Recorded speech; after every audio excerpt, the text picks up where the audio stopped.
What we saw was classic Obama, right? We saw bipartisan rhetoric in order to cloak liberal policies. When the Tea Party started in 2010, it was a huge grassroots movement that was very disorganized and not centralized at all. Much time has passed since then. It had a lot of time to distinguish itself and to differentiate itself in many ways. Marco Rubio rode that wave, and in many ways he still embodies the values of fiscal conservatism, of free market economics that is going to grow the middle class, but he doesn't represent some of the policies that, frankly, Rand Paul represents. Look, are these propositions simply laws that will make us feel better but not make us safer? The Justice Department has identified something like 77,000 people who have broken the law, have been identified on criminal background checks, lying on criminal background checks to buy guns.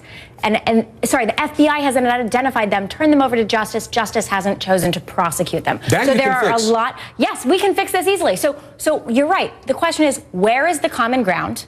What can we find in terms of the common ground? And how do we then get Republicans and Democrats on board together? And I think one of those areas where you're probably going to have the most likelihood of doing that is on background checks.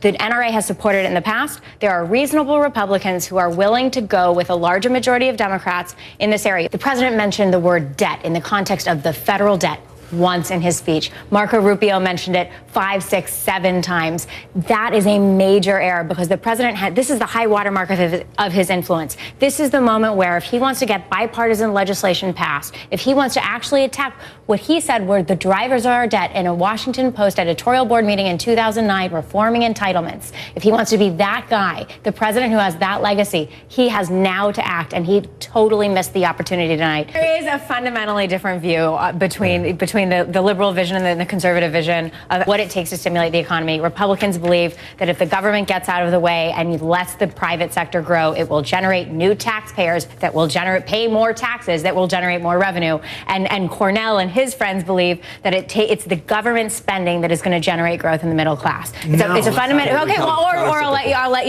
you nuance that however you want, because that's your expertise. But the truth is, if you stay deficit neutral, but you have $1 trillion budgets, right?